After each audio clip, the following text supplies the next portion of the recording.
News from Campi Flegrei again. And guys, I don't know how you see it. I mean, how many more studies do we need that tell us this thing could blow at any time? And this new study also confirms there is a high eruption risk for Campi Flegrei. And does something happen? Do the officials really react? Well, they're talking about earthquake safety for homes, but what about eruption safety? So many calls to evacuate at least Pozzuoli, and this new study is about Pozzuoli because it lies directly on this supervolcano near Naples, near more than 6 million people, but Pozzuoli would be directly affected by anything that this volcano produces. Even if it's a smaller phreatic eruption, this would be devastating for the people that live there. So the red zone, many define the red zone in a different way, from 80,000 to 500,000 people, but many scientists call at least evacuate the red zone. So why is this new study crucial, and why is this so important? Because I think it is important, because there's seasoned scientists that are part of this study, and you know, there's hardly like a month, you see me report about this. Like after every few days, you see a new video of me. There's a new study, there's a new scientific paper about Campi Flegrei. And why are there so many studies? Because this is crucial. This is an alarming state that this supervolcano is in right now. That's why the scientists are racing, trying to understand that system and to find out how close to the boom are we, or is there a risk for this thing to blow? And the results are not good for the people that are living there, because we do have more than 500,000 people, if this is what we define the red zone, with living on this Campi Flegrei caldera. And the study emphasizes this. Campi Flegrei is a huge volcanic area just west of Naples in Italy, and it spans about 12 to 14 kilometers, roughly 10 to 12 miles over an area. And the southern part of the caldera is even in the water. It lies under the bay of Pozzuoli. And to understand this supervolcano, it is important to understand how it was formed. So 15,000 years ago, we had this gigantic eruption. It's called the Neapolitan tuff. And that has created the current caldera, this massive volcanic depression that is formed after the collapse of land following an eruption. And scientists think it only took this one event to form the caldera, to form how Campi Flegrei looks today. And after this large caldera had collapsed, the floor of the caldera started to rise again. And this resurgence caused an uplift of hundreds of meters, thousands of feet. And it has turned Campi Flegrei into what geologists call a resurgent caldera. A caldera where the floor has risen again due to pressure from below. It's a volcano. What is causing pressure? What happened after this caldera was formed? There was post-caldera volcanic activity, and it's so important that scientists look at that to get a better picture. What does that say for the threat level right now? And that's what the scientists did. So since the big Neapolitan tuff eruption, there have been 70 smaller eruptions that were coming from 35 different vents. Vents, these are like openings in the ground.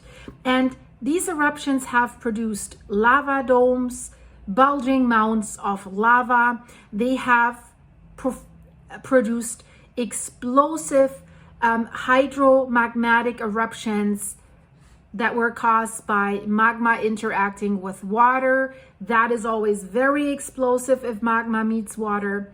Then there were tuff cones, tuff rings. Basically, these are small craters that are formed by explosive activity, like typical of like short-lived volcanoes. And then there's lots of volcanic rocks that we find in that area, mostly the ones that we call trachytes and alkali trachytes, with some latite and phonolite. These are different types of silica-rich volcanic rocks. And why is this so important? Because when you find these rocks, you can tell that there have been past explosive eruptions. So they're a testimony of that. And what is important to look at before we go into more details of this study, so that we learn why they are so concerned and think this thing could blow. The volcanic activity after the Neapolitan tuff eruption happened in two main phases.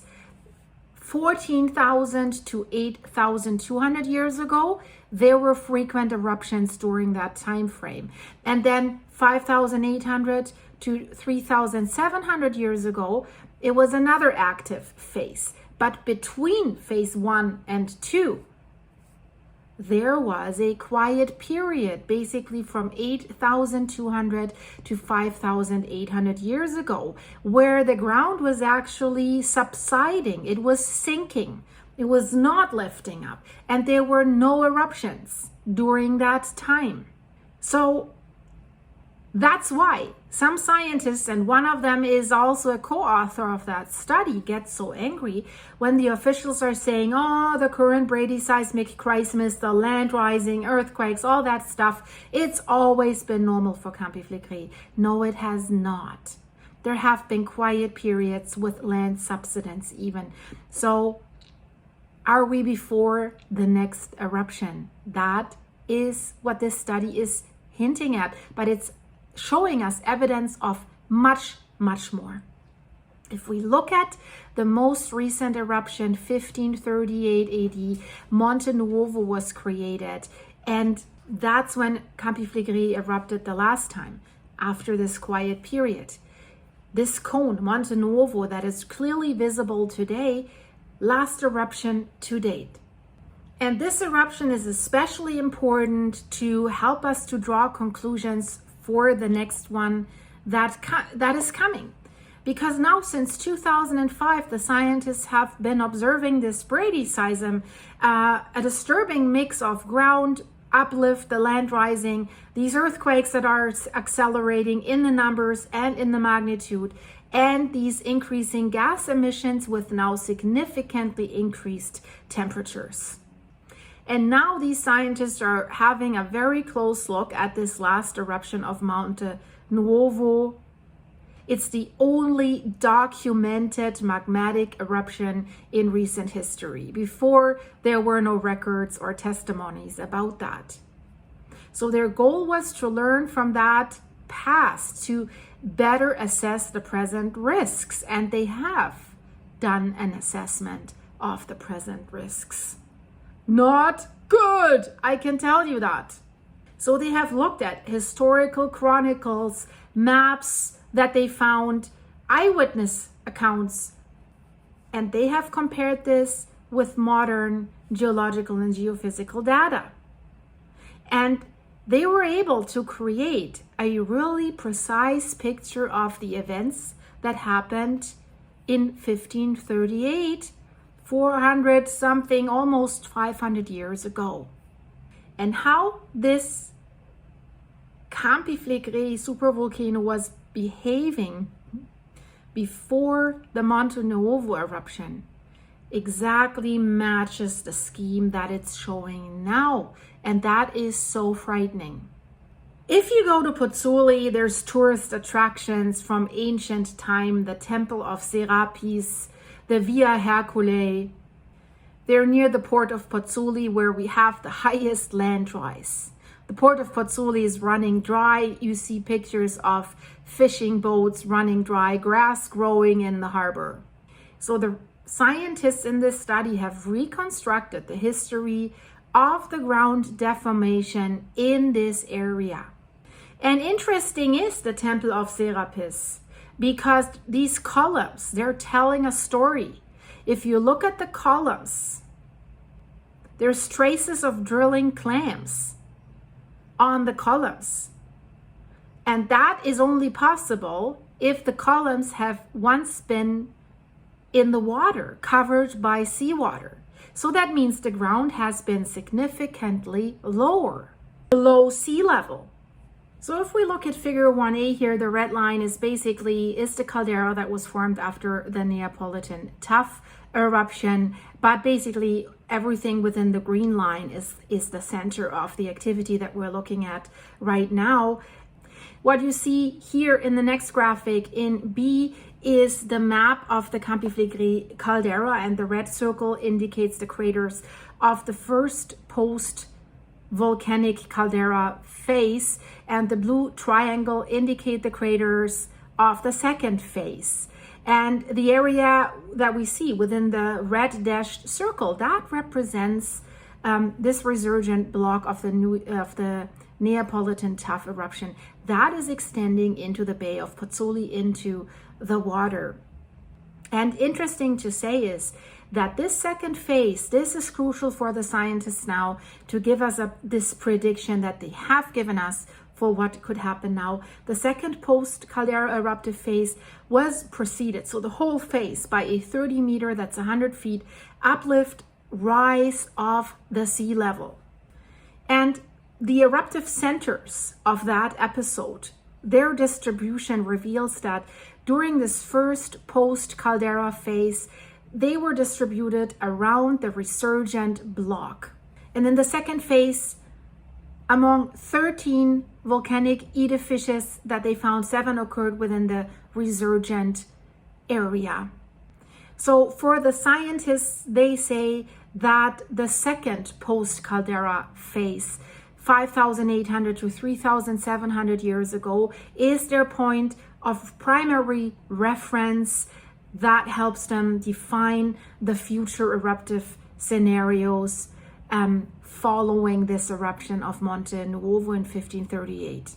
And the Via Herculea is a crucial part, because if you look at this graphic here, figure 2, it's the position and the shape of the Via Herculea and the Lucrino and Averno lakes over 33 centuries. And so you can see this has really changed significantly. And if you look at the red star, that is the central point around which Monte Nuovo, the volcanic edifice of 1538, was formed. So the Via Herculea is in use since Greek ancient times and remained important throughout Roman times, and it serves as a fundamental historical marker, according to the scientists, for assessing the ground movements west of Pozzuoli. Because we have a detailed history of this road. It's reconstructed from numerous historical sources, and that's why we can have insights into its subsidence over several centuries. From the beginning, this road ran along a narrow strip of land that was probably formed by coastal aggradation and, some volcanic sandy deposits.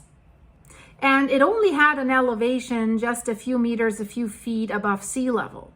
So whenever land was sinking there, it has affected that road significantly. And of course, the usability, if it's underwater, you can't really use it anymore. And we have historical records that it has been disrupted frequently. And it helps so much to tell what was the ground in Pozzuoli doing, what it is doing now, what is the consequence of that. So in this study, the scientists say that they were precisely able to reconstruct the ground movements with this entire available data set, new and historical documents combined together. They now know the ground movements of the Pozzuoli area. Basically, that's the central part of the caldera, and also an area in the Averno area that's basically 1.7 miles, 3 kilometers west of Pozzuoli, and it's close to the area where we see Monte Nuovo, where this eruption was occurring. If you look at figure 3, if you look at this diagram, it shows us the trend of ground movements at the Via Herculea compared to the sea level. You see the blue line is sea level, and it's above sea level, it's below sea level, and this is over 33 centuries. And each point that you're seeing on this curve is a specific documented historical period.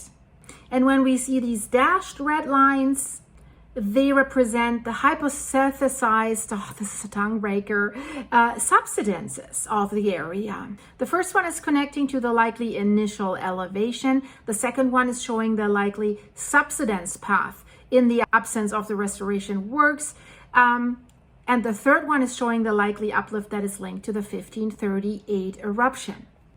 Via Herculea right now is submerged. It's in the water. You don't see it anymore. It's submerged ever since during the 1538 eruption. And the relics can be seen today at about 4.5 meters below sea level. That's like 14 to 15 feet. That's what you see here on that map. This is a shaded relief map of the coastal area of Pozzuoli, and it's based on like high resolution multi-beam bathymetry. There you see the submerged remains of Via Herculea. And in this next graphic, figure 5, there you see how they were looking at these columns that I just mentioned before, and how the blue lines is the current sea level. And then you see the floors that are underlying the columns of Serapio. And especially interesting is the dotted part of the column. This is this drilling that we mentioned from these clams. Colonies they called Lithodomus lithophagus. This is what these clams are called.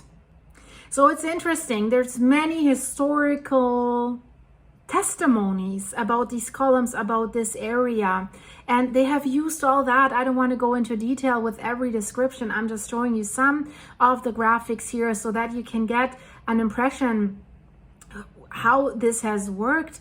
And this is very, very interesting because these columns are a testimony of what has happened there in the past. So what they have done, they have analyzed data dated back to the 3rd century BC, and at that time the ground was in a subsidence phase. It was sinking up to 8 meters below sea level, and the ground uplift then began again in the 15th century. And initially the ground rose relatively slowly, and around 1430, more than 100 years before the Monte Nuovo eruption, the uplift accelerated. And during these 100 years, the ground rose by about 5 to 6 meters, 15 to 17 feet. And just a few days before the eruption, the process accelerated dramatically. So that should have been a warning sign had they been able to measure that. So within 1.5 days, basically, there was an additional rise inland underneath Pozzuoli of around 7 meters, significantly. It's almost 27 feet. But that wasn't the only sign. The eyewitnesses of that time, they have reported that there were sudden fumaroles popping up, and of course a lot of earthquakes that came with that. And then on September 29, 1538, it started. That's when it started. A fissure finally opened, and it wasn't an eruption right away. It has spewed out steam and water, something like we're seeing in Yellowstone. Probably bigger, but it wasn't the big one, right? And then we had phreatomagmatic explosions that followed. Not so good. And then it was eventually transforming into a purely magmatic eruption. And that's, some scientists are saying, yeah, we could see a phreatic eruption. Yeah, but the phreatic eruptions in the past have paved the way for the magmatic eruptions. But let's make clear, a phreatic eruption in Pozzuoli is already a disaster. Then after the Monte Nuovo eruption was finished, the ground subsided again by about half of what it had previously gained. And now the researchers think that this pattern of long-term uplift, short-term acceleration, and subsequent subsidence is the key to understanding today's Brady seismic. Longer period of uplift, acceleration, and then subsidence. This is the curve.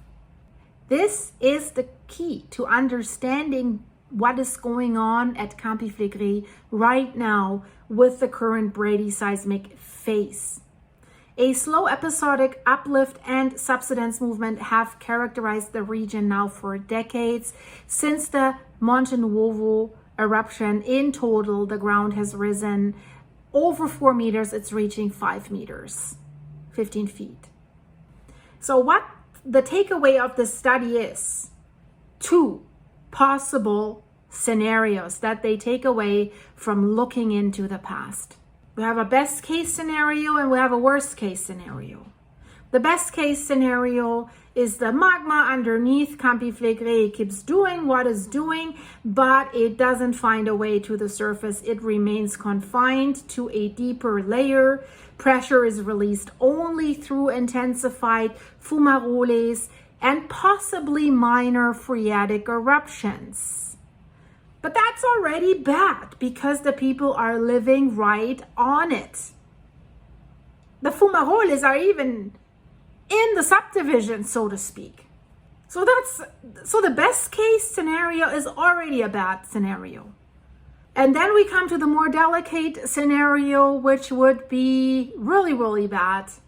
If we have magma rising to the surface, and so many studies I've reported about in the last few months even say there is a real chance that magma could reach to the surface. I have reported about that study that says this 1 kilometer, 700 feet long crack, 3,000 feet long crack could be the straw that connects the magma chamber to the surface.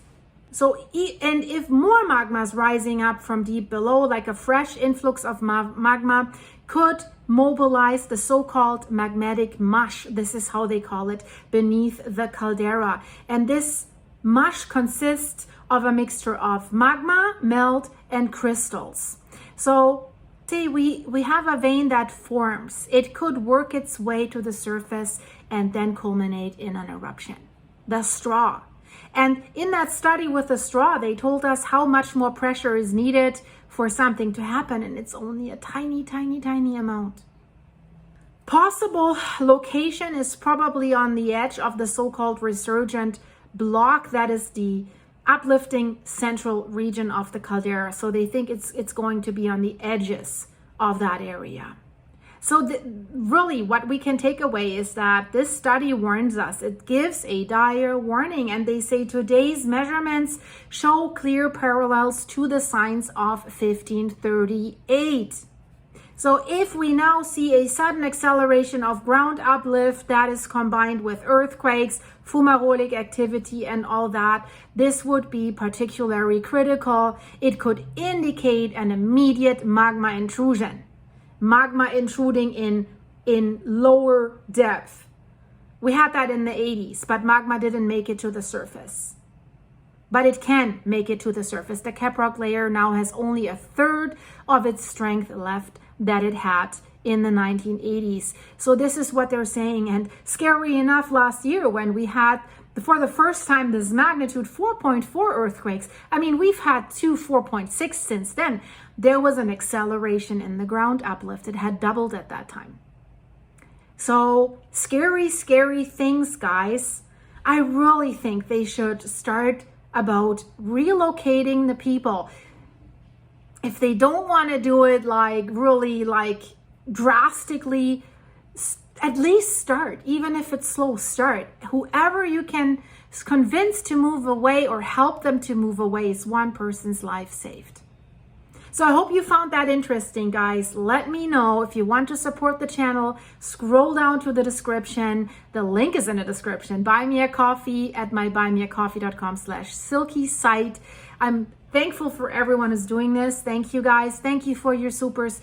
Thank you for supporting the channel with your membership. If you want to do that, click the join button for behind the scene videos.